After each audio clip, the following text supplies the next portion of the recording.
شہادت امام حسین رضی اللہ عنہ اور پس منظر۔ روایت ہے کہ حضرت ام الفضل رضی اللہ عنہ نبی کریم صلی اللہ علیہ وسلم کی چچی تھی۔ ایک مرتبہ گھبرائی ہوئی آپ کی خدمت میں تشریف لائی۔ عرض کیا کہ یا رسول اللہ، میں نے آج انتہائی ڈراؤنا اور بھیانک خواب دیکھا ہے۔ میں نے خواب میں فاطمہ رضی اللہ عنہا کے جسم سے کٹا ہوا گوشت کا ٹکڑا آپ صلی اللہ علیہ وسلم کی گود میں رکھ دیا ہے۔ نبی کریم صلی اللہ علیہ وسلم نے یہ سن کر فرمایا، رأیتی خیرن، کہ تو نے اچھا خواب دیکھا ہے۔ اس کی تعبیر یہ ہے کہ میرے فاطمہ کے گھر بیٹا پیدا ہوگا۔ ایک دن نبی کریم صلی اللہ علیہ وسلم مسجد نبوی میں جلوہ افروز تھے کہ خاتون جنت حضرت فاطمۃ الزہرا رضی اللہ عنہا کے ہاں بیٹے کی ولادت کی اطلاع ملی۔ آپ فوراً ان کے گھر پہنچے۔ حضرت ام الفضل رضی اللہ عنہا نے معصوم چاند جیسے حسین حضرت حسین رضی اللہ عنہ کو آپ کی گود میں رکھ دیا۔ نبی کریم صلی اللہ علیہ وسلم نے چچی کو مخاطب کر کے فرمایا کہ چچی، یہ تیرے خواب کی تعبیر ہے۔ سرکار دو عالم صلی اللہ علیہ وسلم نے اپنے نواسے کو پیار کیا، پھر آپ نے گھٹی دی۔ تصور کیجئے کہ حضرت حسین رضی اللہ عنہ کتنے خوش نصیب تھے کہ گھٹی کے طور پر آپ کے منہ میں جانے والی سب سے پہلی میٹھی چیز دہن رسالت کا لعاب تھا، جو امرد جل سے کہیں زیادہ بہتر اور آب زلال سے بدرجہ پاک اور صاف و شفاف۔ اس کے بعد نبی کریم صلی اللہ علیہ وسلم نے حضرت حسین رضی اللہ عنہ کے ایک کان میں اذاں اور دوسرے کان میں تکبیر کہی۔ حضرت ام الفضل رضی اللہ عنہا کا بیان ہے کہ اپنے نومولودہ نواسے کو دیکھ کر سرور کائنات کا چہرہ انور فرط و مسرت سے چمک اٹھا۔ آپ بار بار حضرت حسین رضی اللہ عنہ کو چومتے اور آنکھوں سے لگا لیتے۔ اچانک میں دیکھتی ہوں کہ رحمت عالم صلی اللہ علیہ وسلم کی آنکھوں میں آنسو آ گئے، یہاں تک کہ چہرہ انور اشک و بار ہو گیا۔ میں نے عرض کیا کہ یا رسول اللہ، یہ کیا معاملہ ہے؟ فرمایا، مجھے اپنے نواسے کو دیکھ کر خوشی ہوئی، مگر اب میدان کارزر کا نقشہ سامنے آ گیا۔ جب حضرت معاویہ رضی اللہ عنہ کے بعد یزید تخت نشین ہوا تو حضرت حسین رضی اللہ عنہ نے اس کو اس اعلیٰ منصب کے اہل نہ سمجھا۔ یہیں سے یزید اور امام حسین رضی اللہ عنہ کا اختلاف شروع ہو جاتا ہے۔ یزید نے حضرت حسین رضی اللہ عنہ کو رام کرنے کے لیے ہر حربہ استعمال کیا، مگر چونکہ یہ اختلاف اسلامی حدود اور تعلیمات اسلام سے یزید کی روگردانی کی بنیاد پر تھا، اسی لیے حضرت امام حسین رضی اللہ عنہ اپنے موقف پر اٹل رہے، تا آنکھ حق و صداقت کا بول بالا کرنے کے لیے اپنے سمیت سارے خاندان کی قربانی پیش کی، سر کٹا دیا، مگر باطل کے سامنے ایک لمحے کے لیے بھی اس کا جھکانا گوارا نہ کیا۔ سر داد نہ داد دست در دست یزید، حقہ کے بنا لا الہ ہست حسین۔ یزید نے ہر چند حضرت حسین رضی اللہ عنہ پر بیعت کے لیے زور ڈالا، مگر حضرت حسین رضی اللہ عنہ نے صاف انکار کر دیا۔ دوسری طرف اہل کوفہ نے خطوط کے ذریعے حضرت امام حسین رضی اللہ عنہ کو کوفہ آنے کی دعوت دی۔ آپ کے اعزاء و اقارب اور دوستوں اور رشتہ داروں نے آپ کو کوفہ جانے سے روکا، مگر آپ نے فرمایا کہ میں نے وہاں جانے کا پختہ ارادہ کر لیا ہے۔ حضرت ابن عباس رضی اللہ عنہ نے جذباتی ہو کر فرمایا، اگر مجھے معلوم ہوتا کہ حضرت حسین رضی اللہ عنہ میرے کہنے پر رک جائیں گے تو میں آپ کے سر کے بالوں کو پکڑ کر روک لیتا، لیکن آپ رکنے والے نہیں۔ میں دیکھتا ہوں کہ کوفہ جانا خطرے سے خالی نہیں، کیونکہ کوفہ والے بے وفا اور دغاباز ہیں۔ چنانچہ باہمی مشورے کے بعد حضرت مسلم بن عقیل رضی اللہ عنہ کو کوفہ بھیجنے کا فیصلہ کیا گیا تاکہ وہاں کے حالات کا جائزہ لے کر آگاہ کریں۔ جب حضرت مسلم بن عقیل رضی اللہ عنہ کوفہ پہنچے تو کوفیوں نے ان کے شایان شان استقبال کیا اور دیدہ و دل فرش راہ کر دیے۔ ہر طرف سے خوش آمدید کے نعرے بلند ہوئے۔ ہزاروں کوفیوں نے آپ کے ہاتھ پر بیعت کی۔ کوفیوں کا جذبہ و جوش دیکھ کر حضرت مسلم بن عقیل رضی اللہ عنہ نے حضرت حسین رضی اللہ عنہ کو پیغام بھیجا کہ یہاں کی فضا سازگار ہے، اس لیے آپ تشریف لائیں۔ دوسری طرف وہ حجازی لباس میں مکے والے راستے سے مغرب و عشاء کے درمیان بڑے ڈرامائی انداز میں کوفہ میں داخل ہوا اور مشہور کر دیا کہ حضرت حسین رضی اللہ عنہ تشریف لے آئے ہیں۔ ابن زیاد نے چہرے پر نقاب ڈال رکھا تھا۔ یہ نقاب اترتے ہی کوفیوں کے چہرے اتر گئے، ہر طرف خوف و دہر اس پھیل گیا۔ وہ بڑا جابر اور ظالم حکمراں تھا۔ مسلم بن عقیل رضی اللہ عنہ کی راہوں میں آنکھیں بچھانے والے اب آنکھیں چرانے لگے۔ چنانچہ مسلم بن عقیل رضی اللہ عنہ کی گرفتاری کا اعلان ہو گیا اور انہیں پناہ دینے والے کے خلاف بھی سخت کارروائی کا اعلان کر دیا گیا۔ حضرت مسلم بن عقیل رضی اللہ عنہ ایسے ہوشربا حالات میں تنہا رہ گئے۔ حضرت ہانی رضی اللہ عنہ نے ان کو اپنے ہاں پناہ دی۔ سرکاری جاسوس قاصد کے لباس میں حضرت ہانی کے گھر پہنچا اور ابن زیاد کو آپ کی موجودگی کی اطلاع دے دی۔ دوسرے دن صبح ہی کو حضرت ہانی کو گرفتار کر کے پیش کیا گیا۔ ابن زیاد نے کہا کہ اگر آپ مسلم بن عقیل رضی اللہ عنہ کو ہمارے حوالے کر دیں تو آپ کی جان بچ سکتی ہے۔ حضرت ہانی نے نہایت ہی بے باکی اور جرأت سے جواب دیا کہ میری جیسی ہزاروں جانیں قربان جا سکتی ہیں مگر گلستان نبوت کا پھول تمہارے ہاتھ میں نہیں دیا جا سکتا۔ یہ سن کر ابن زیاد بھڑک گیا اور جلاد کو اشارہ کیا۔ تلوار اٹھی اور ایک لمحے میں حضرت ہانی کا سر تن سے جدا ہو کر زمین پر آ گیا۔ حضرت مسلم بن عقیل رضی اللہ عنہ نے اپنے میزبان کی شہادت کا ذکر سنا تو تلوار نیام سے نکال کر میدان میں آ گئے۔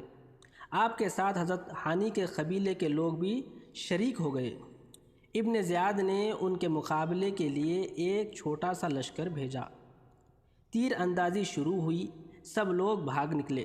حضرت مسلم بن عقیل رضی اللہ عنہ پھر تنہا رہ گئے۔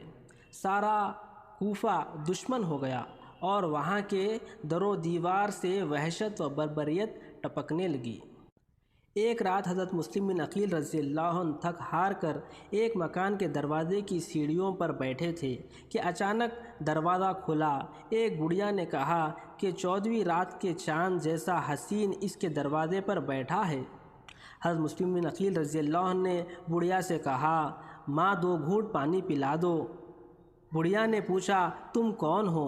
آپ نے فرمایا، میں حسین رضی اللہ عنہ کا وکیل مسلم بن عقیل ہوں، غریب الدیار ہوں، مظلوم و بے کس ہوں، زمانہ دشمن ہیں، لوگ میرے خون کے پیاسے ہیں۔ بڑھیا نے کہا، بیٹا اندر آ جاؤ، میں تمہاری امان دیتی ہوں۔ نیک دل بڑھیا کا بیٹا درباری تھا، کم بخت نے مخبری کر دی اور حضرت مسلم بن عقیل رضی اللہ عنہ کی گرفتاری کے لیے مکان کا گھیراؤ کر لیا گیا۔ آپ نے گرفتاری دینے کے بجائے مقابلہ کیا، شدید زخمی ہونے کے بعد پکڑے گئے، ابن زیاد کے دربار میں پیش کیا گیا، جہاں آپ نے بے پناہ استقامت اور بلند حوصلگی کا مظاہرہ کیا، لیکن ظالم کی آنکھوں میں خون اترا ہوا تھا۔ بالآخر آپ کو شہید کر دیا گیا اور آپ کو پناہ دینے والی میزبان بڑھیا اپنے مہمان کی شہادت سے پہلے ہی شہید ہو گئی۔ ادھر حضرت حسین رضی اللہ عنہ نے مدینہ منورہ سے مکہ جانے کے لیے رخت سفر باندھا اور سوچا کہ ابتلا و آزمائش کے جس سفر پر میں نکل رہا ہوں پھر شاید کبھی دیار نبی صلی اللہ علیہ وسلم دیکھنا نصیب نہ ہو۔ آخری بار اپنے نانا کو سلام کہنے کے لیے روضہ رسول پر حاضری دیتے ہیں۔ تصور کیجئے کہ سیدنا حسین رضی اللہ عنہ کے دل پر کیا گزر رہی ہوگی جب آپ نانا کے روضے پر آخری سلام کے لیے تشریف لے گئے ہوں گے۔ نواسہ رسول کو معلوم تھا کہ روضہ رسول ایک ایسی دولت ہے جو مدینے کے علاوہ زمین کے کسی گوشے کو نصیب نہیں۔ اس زمین کی مٹی پر کہکشاں بھی ناز کرتی ہے، اس سرزمین کے مقدر پر آفتاب و مہتاب بھی رشک کرتے ہیں۔ اس جگہ کی تعریف خود عرش والا ہی کرتا ہے۔ سیدنا حسین رضی اللہ عنہ اس مرکزی خلائق سے دور جا رہے تھے۔ نواسہ رسول کو معلوم تھا کہ نانا کے روضے پر بیٹھ کر عبادت کرنا سعادت مندی ہے، یہاں کی عبادت افضل ترین عبادت ہے، لیکن حضرت حسین رضی اللہ عنہ امت محمدیہ کو یہ سبق دینا چاہتے تھے کہ جب نبی کا دین خطرے میں ہو اور شرافت اور دیانت اور حق و صداقت کو پامال کیا جا رہا ہو تو پھر نبی کریم صلی اللہ علیہ وسلم کے روضے کو چھوڑنا بھی سب سے بڑی عبادت ہے۔ حضرات غور کیجئے، حضرت حسین رضی اللہ عنہ اور ان کا خاندان 27 رجب 40 ہجری کو مدینہ سے روانہ ہوتا ہے اور 27 رجب کو شہنشاہ دو جہاں نبی آخر الزماں صلی اللہ علیہ وسلم معراج کے لیے تشریف لے جاتے ہیں۔ گویا کہ اسی تاریخ کو نانا نبوت کی معراج پر جا رہے ہیں، جبکہ نواسہ اس تاریخ کو شہادت کی معراج پر جا رہا ہے۔ سفر کرتے ہوئے راستے میں ایک مقام پر سیدنا حسین رضی اللہ عنہ کے قافلے کو مشہور عربی شاعر فرزدق ملتا ہے۔ سیدنا حسین رضی اللہ عنہ نے اس سے کوفے کے حالات پوچھے تو وہ بولا کہ اہل کوفہ کے دل آپ کے ساتھ ہیں اور تلواریں یزید کے ساتھ ہیں۔ ایک مقام پر پہنچ کر آپ کو حضرت مسلم بن عقیل رضی اللہ عنہ کی شہادت کی المناک خبر ملی۔ یہی وہ مقام تھا کہ جہاں پر سیدنا حسین رضی اللہ عنہ نے سنجیدگی کے ساتھ آگے نہ جانے کے بارے میں سوچا، لیکن مسلم بن عقیل رضی اللہ عنہ کے رشتہ دار بضد ہو گئے کہ ہم مسلم بن عقیل رضی اللہ عنہ کا انتقام لیں گے یا ختم ہو جائیں گے۔ اس پر حضرت حسین رضی اللہ عنہ نے فرمایا کہ ان کے بغیر اب زندگی میں کوئی مزہ نہیں۔ بالآخر قافلہ حق و صداقت ایک میدان میں پہنچ گیا۔ آپ رضی اللہ عنہ نے پوچھا یہ کون سی جگہ ہے؟ بتایا گیا کہ یہ کربلا ہے۔ فرمایا کرب و بلا یعنی غم اور آزمائش کی جگہ ہے۔ میدان کربلا بے شک یہ جگہ اولاد رسول کی آزمائش گاہ تھی۔ 7 محرم الحرام کو آل رسول کا پانی بند کر دیا گیا۔ دشمن نے گھیرا ڈال دیا اور موت کے سائے گہرے ہوتے چلے گئے۔ خطرات بڑھنے لگے، خوف و ہراس کا ماحول گرم ہو گیا۔ خدشات اور وسوسوں نے حقیقت کا بھیس بدل لیا۔ بالآخر نواسہ رسول نے دشمن سے 1 رات کی مہلت مانگی، اس لیے نہیں کہ ان لمحات میں ارباب اختیار کر لے، سمجھوتا کر لے یا کہیں سے امداد طلب کر لے یا راتوں رات مقابلے کے لیے کوئی لشکر ترتیب دے لے یا ڈر کر کہیں فرار کی راہ اختیار کر لے، بلکہ اس لیے تاکہ اپنے خدا کو راضی کر سکے۔ حضرت حسین رضی اللہ عنہ نے تمام بچوں، عورتوں اور مردوں کے ساتھ مل کر خیموں میں ساری رات خداوند قدوس کی عبادت کی اور اس کی تسلیم و رضا کے آگے سجدہ ریز ہو گئے۔ نواسہ رسول صلی اللہ علیہ وسلم کا رقت انگیز خطاب۔ عاشور محرم کے دن افق پر خونی سورج طلوع ہوا۔ سیدنا حسین رضی اللہ عنہ نے محسوس کر لیا کہ ظالم و جابر حکومت ان کے خون کی پیاسی ہے اور دشمن کے بدلتے ہوئے تیور میں جارحیت اور بربریت کا غرور دیکھ کر نواسہ رسول صلی اللہ علیہ وسلم نے سنگ دل ظالموں کے رسول پر ندائے حق کی دستک دی کہ شاید ان کا ضمیر جاگ اٹھے، شاید وہ نواسہ رسول خدا صلی اللہ علیہ وسلم کے مرتبہ و مقام کو پہچان لے اور خون ناحق سے اپنے ہاتھوں کو رنگنے سے باز آ جائے۔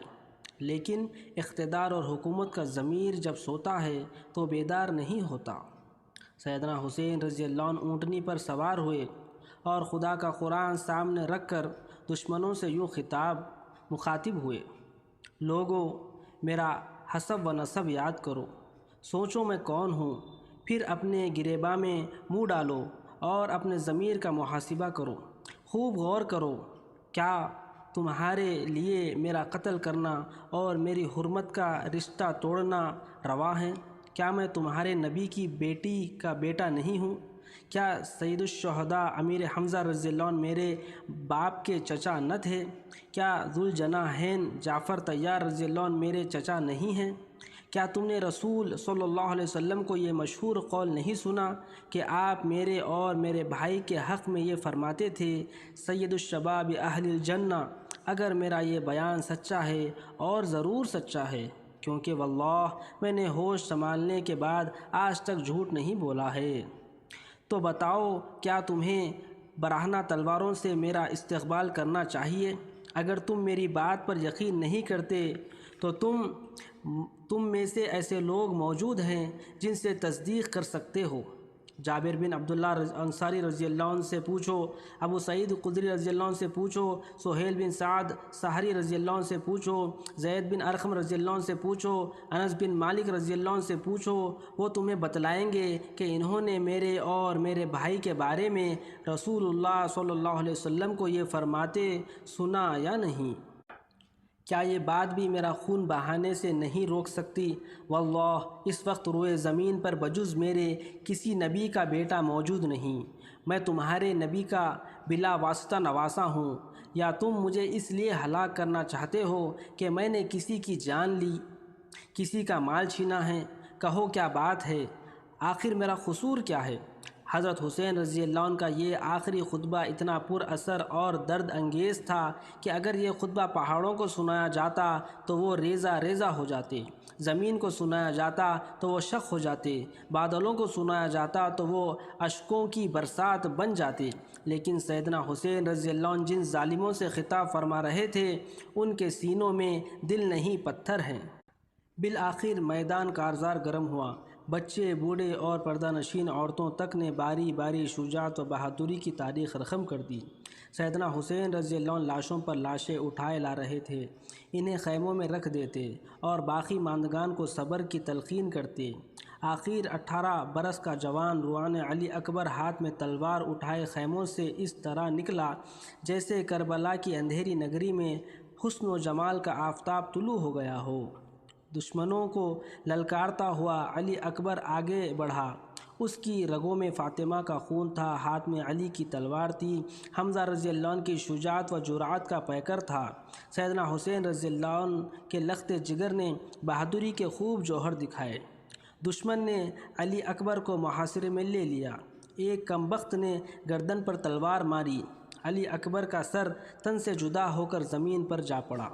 زینب رضی اللہ عنہا یہ دل خراش منظر دیکھ کر تڑپ اٹھی، اپنے بھتیجے کو پکارتی ہوئی تیزی سے خیموں سے باہر نکلی۔ سیدنا حسین رضی اللہ عنہ نے اس طرح بھاگتے دیکھ کر زینب رضی اللہ عنہا کو روکا، انہیں ہاتھ سے پکڑ کر خیمے کے اندر لے گئے۔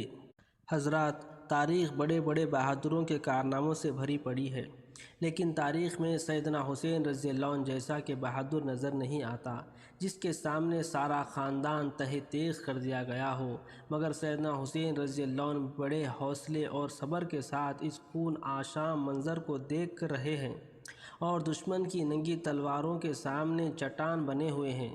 سیدنا حسین رضی اللہ عنہ نے جنگ کے دوران اپنے 6 ماہ کے لخت جگر علی اصغر کو گود میں اٹھا لیا اور دشمنوں سے مخاطب ہو کر فرمایا، ظالموں، دشمنی تمہیں مجھ سے ہو سکتی ہے، اس معصوم نے تمہارا کیا بگاڑا ہے؟ یہ پیاس سے بلبلا رہا ہے، اسے تو پانی کے 2 گھونٹ پلا دو۔ جواب میں دشمنوں نے تیر مارا جو علی اصغر کے حلق میں پیوست ہو گیا۔ سیدنا حسین رضی اللہ عنہ نے تیر کو کھینچ کر نکالا، خون کا فوارہ پھوٹ پڑا، آپ نے شہید لخت جگر کے خون سے چلو بھرا اور آسمان کی طرف پھینکتے ہوئے فرمایا، خدایا دیکھ تیرے نبی کی اولاد کے ساتھ کیا ظلم ہو رہا ہے۔ سیدنا حسین رضی اللہ عنہ نے علی اصغر کی لاش زمین پر رکھ کر اپنے دونوں ہاتھ فضا میں بلند کیے اور دعا مانگی، پروردگار عالم اپنے حضور میری آخری قربانی قبول فرما، کیونکہ حضرت حسین رضی اللہ عنہ کو معلوم تھا کہ دشمن ظالم ہیں، اس کا دل پسیجنے والا نہیں ہے، جنہوں نے نواسے رسول کی ساری اولاد کو خاک و خون میں تڑپایا تھا، ان سے رحم کی توقع کیوں کر کی جا سکتی تھی۔ سیدنا حسین رضی اللہ عنہ دلیری و مردانگی کے بھرپور مظاہرے کر رہے ہیں، لیکن کب تک؟ آخر کار دشمنوں کے گھیرے میں آ گئے۔ ایک ازلی بدبخت آگے بڑھتا ہے، نواسہ رسول کے سینے پر بیٹھ کر آپ کا سر مبارک قلم کر کے نیزے کی نوک پر لے آتا ہے۔ قتل حسین رضی اللہ عنہ اصل میں مرگ یزید ہے، اسلام زندہ ہوتا ہے ہر کربلا کے بعد۔ دشمنوں نے اسی پر اکتفا نہیں کیا بلکہ آل رسول صلی اللہ علیہ وسلم کے مقدس جسموں پر گھوڑے دوڑائے۔ خیموں کے اندر عورتوں نے یہ منظر دیکھا تو چلا اٹھی۔ سیدنا حسین رضی اللہ عنہ کی لاش پر گھوڑوں کا دوڑنا تھا کہ زینب رضی اللہ عنہا بے اختیار اپنے نانا کو پکارا، اے محمد صلی اللہ علیہ وسلم، تجھ پر ایمان کے فرشتوں کا درود و سلام، یہ دیکھ حسین ریگستان میں پڑا ہے، خاک و خون سے آلود ہے، تیری اولاد تہہ تیغ کر دی گئی ہے، ہوا ان پر خاک ڈال رہی ہے۔ حضرت زینب رضی اللہ عنہا کی یہ چیخ سن کر دوست و دشمن سب رونے لگے۔ اے کربلا کی خاک اس احسان کو نہ بھول، تڑپتی ہے تجھ پہ لاشِ جگر گوشہ بطول، اسلام کے لہو سے تیری پیاس بجھ گئی، سیراب کر گیا تجھے خون رگ رسول۔ سیدنا حسین رضی اللہ عنہ کا کٹا ہوا سر ابن زیاد کے دربار میں لایا گیا۔ روایت ہے کہ آپ کا سر مبارک تشتری میں رکھا ہوا تھا۔ ابن زیاد فتح و نصرت کے نشے میں اٹھا اور اپنی چھڑی حضرت حسین رضی اللہ عنہ کے لبوں پر رکھی۔ درباری کانپ اٹھے۔ جلیل القدر صحابی حضرت زید بن ارقم تڑپ اٹھے، دربار میں کھڑے ہو گئے۔ فرمایا، ابن زیاد، خدا سے ڈر، تو ان لبوں پر چھڑی مار رہا ہے جن لبوں کو سرکار دو عالم صلی اللہ علیہ وسلم چوما کرتے تھے۔ یہ کہہ کر حضرت زید بن ارقم دربار سے چلے گئے۔ زمانہ ہو گیا باغ محبت کی تباہی کو، ابھی تک ہے وہی کلکاریاں خون شہیداں کی۔ حضرات، سیدنا حسین رضی اللہ عنہ نے میدان کربلا میں بے مثال قربانی پیش کر کے قیامت تک کے لیے عالم اسلام کو بلند کر دیا۔ سیدنا حسین رضی اللہ عنہ چاہتے تو جان بچا سکتے تھے، لیکن مقصد صرف جان بچانے ہی کا نہیں تھا، بلکہ اسلام کی قدروں کی حفاظت مقصد تھا، جو جان بچانے سے نہیں بلکہ جان دینے سے حاصل ہو سکتا تھا۔ اسی لیے سیدنا حسین رضی اللہ عنہ نے اپنی جان کی پرواہ نہ کی۔ دنیا کی نظروں میں حضرت حسین رضی اللہ عنہ نے سب کچھ لٹا دیا، لیکن خدا کی نظر میں حضرت حسین رضی اللہ عنہ نے سب کچھ پایا۔ اسی کا نام حسینیت ہے، اور یہی نواسۂ رسول کا درس ہے کہ خاندان تہ تیغ ہوتا ہے تو ہو جائے، اولاد کٹتی ہے تو کٹ جائے، رنج و الم کے پہاڑ ٹوٹتے ہیں تو ٹوٹتے رہے، آزمائش اور ابتلا کی اندھیریاں چلتی ہے تو چلتی رہیں، جان جاتی ہے تو جائے، لیکن نبی کا دین کسی قیمت پر بھی خطرے میں نہ پڑے۔ ستم شعار تو دنیا سے مٹ گئے، لیکن جبینِ دہر پہ یہ یاد حسین رضی اللہ عنہ باقی ہے۔ وآخر دعوانا